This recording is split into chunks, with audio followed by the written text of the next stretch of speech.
We are in Salzburgerland, Leogang in fact, for the World Cup downhill cross country and enduro. We're going to check out the best tech here. There's a lot going on. I hear Nino Schurter's got a new flight attendant fork that I need to go and find. Yeah. Look for that one. Right, you go that way, I'll go this way. We'll see what cool stuff we can find.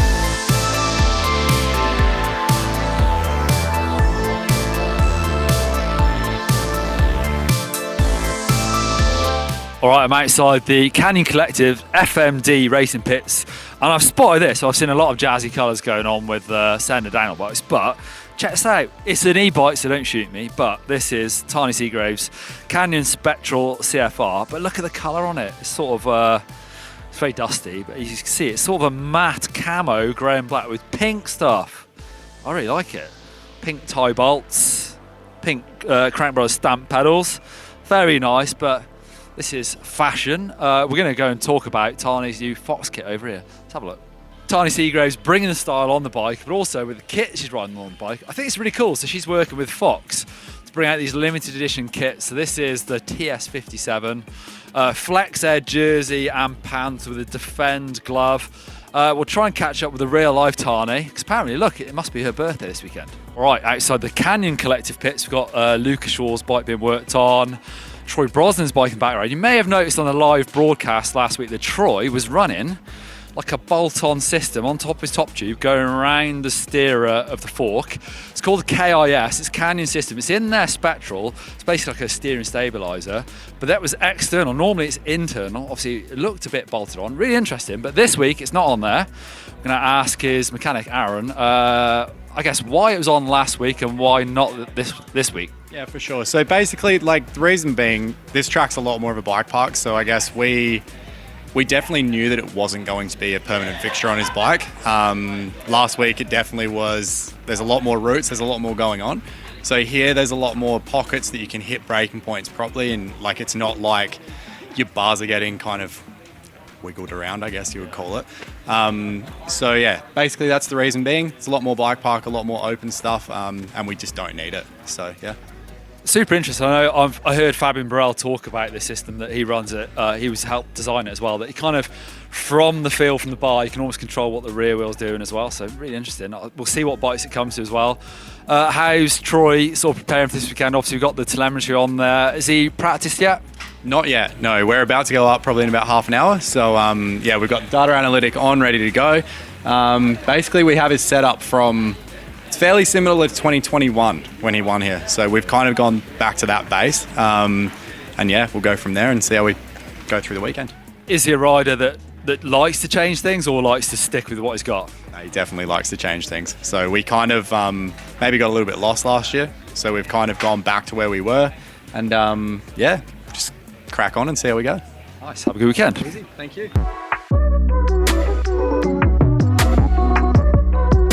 All right, so we're moving away from the downhill and cross-country pits. We got the big teams, you got the Trek Specialized, into the kind of more gritty side of things, the more privateer, or smaller teams, should say.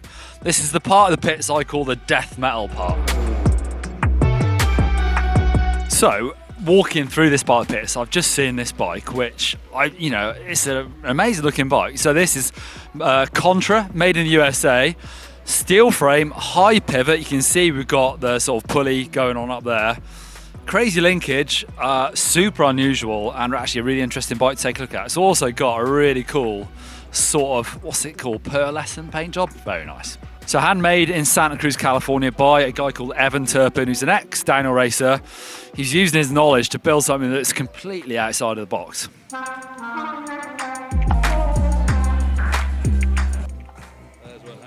So we're here at Mondraker XC team, looking at Rebecca Henderson's bike. She's been flying as usual, and there's just a few different things on this bike that are pretty neat. She's got new SRAM drivetrain with the integrated Quark power meter that's it's like built into the chain rings. A lot of the riders got different sort of power meters. That's super integrated. The cockpit is really compact, super narrow bars. Stems actually quite short for cross country, but dips in, and just the whole front end's tiny, and with a blip shifter on the bars for the access dropper post. So it's all quite neat, and yeah, it's just a nice, clean looking XC bike that caught our eye here in Leogang. something we just spotted here in Leogang at the BH team is David Serrano's race bike. At least I think he's the one he's going to be racing. It's got its race number on it, and it is one of the biggest hardtail frames I've ever seen. And it's a fast-looking bike. It's just, for me, I was surprised to see a hardtail in the top 10, top 15 at an XC World Cup these days. But it's made me think, at Leogang, actually, it's so climbing heavy. It's not technical climbing, and then on descents, most of the riders will just be recovering, riding them at kind of one speed. You're not going to lose too much time on a hardtail, and you're going to gain all of that in the climbs with a lighter frame. So that's something we've noticed, and I'm going to look around, see if we can see any more hardtails, because it's pretty unusual these days in the World Cup to see those frames.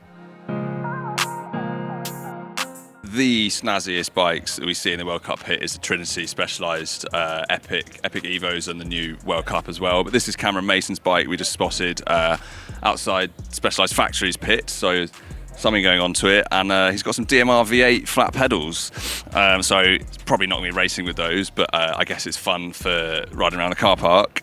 New SRAM transmission, as a lot of these bikes. He's got the quark power meter, SID Ultimate SLs, foam grips, lots of the little touches that you use on an XC race bike rather than one you might ride all day.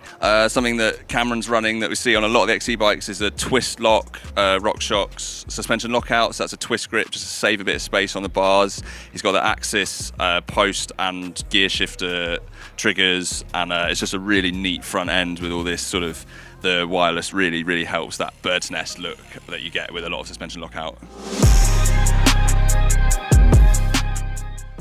It's really interesting this year, of course, the UCI Mountain Bike World Series, bringing everything back together. You've got cross country, enduro, downhill, and it's like the old school. When I raced, it was all together, but you've got super polished looking cross country teams like KMC, very European, I'd say, and then you've got YT, it's very black, and even behind us, you've got Alpecin Deceuninck, which is a road team.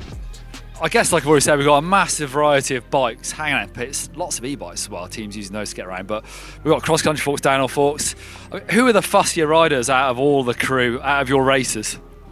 I mean, overall, it's still downhill. Downhill's the fussiest. You're able to be so specific with settings that you spend more time trying to find that very exacting setup. Does that make them, nicer people to work with for you, or do you like maybe the cross-country riders like, yeah, here's my fork, give it a service, that's that, I don't need to talk to you anymore? What's your perspective on it?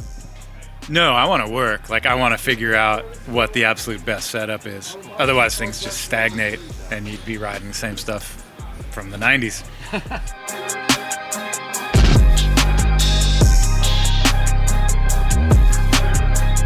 We're here at BMC Racing looking at their new Öhlins suspension because it is very exclusive for them. They're the only cross-country team on the World Cup circuit using that new fork and shock.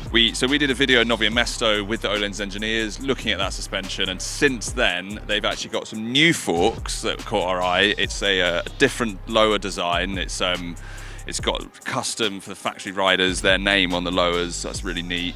It's just a great distinctive looking fork with that orange, and there's a few different things on the bike that caught our eye as well. It's just a great looking XC bike. One of the standouts of that is with their self-lowering dropper post, you've got like a charge up pump valve just above the bottom bracket area in the frame, and that lasts about 100 cycles, so sort of about a race run, or a full race rather. They'll get out of that self-dropping post and then they have to sit on it like a regular dropper. The other day, Anna and Doddy talked about a new shot from RockShox in the GMBN Tech show that I don't think we had any action shots of live in the flesh, and we think that Nino's the only guy running this fork here in Austria in Leogang World Cup.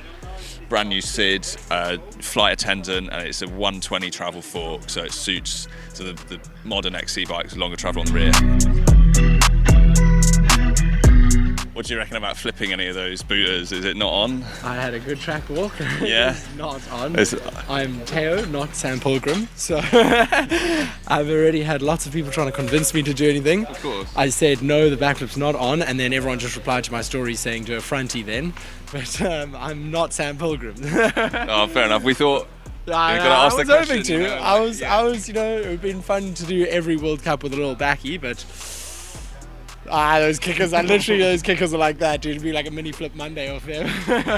Oh, well, good luck out there anyway. I'll need it. The boys are going fast, bro. Jeez, like it. It looks what I've heard is it's so loose and dry. It's like that knife fit. Is it? Literally like that. Like everyone is going so fast that you have to go faster. As soon as you go faster, rear wheel is just like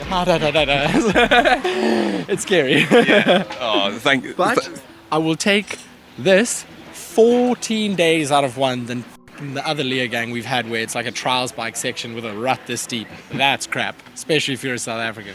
Thank you very much. Cheers, dude. Pleasure, man.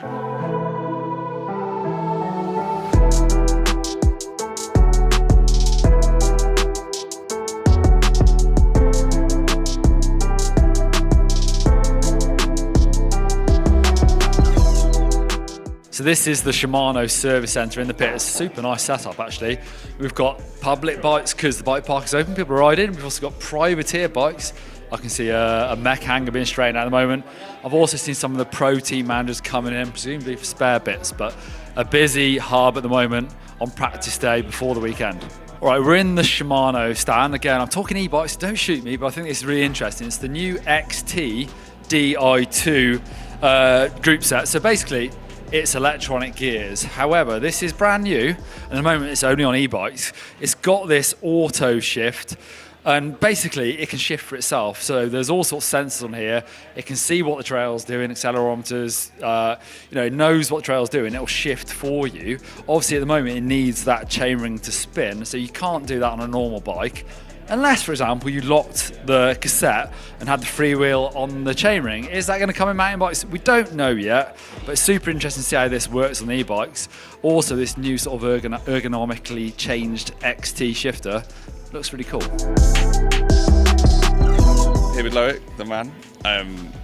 I heard a lot of stuff, really interesting stuff about the new kit that Specialized Gravity have got this year. Different design, I think, for every race, for each rider, with the Dyneema fibres sort of woven into it is what I've heard. And it's tapeless seams, not on contact points. A lot of design has gone into it, and I just wanted to ask how that came across when you're actually using it, when you're wearing it on the bike. Do you notice this being lighter or more sort of manoeuvrable? And have you crashed in it, and has it protected you more?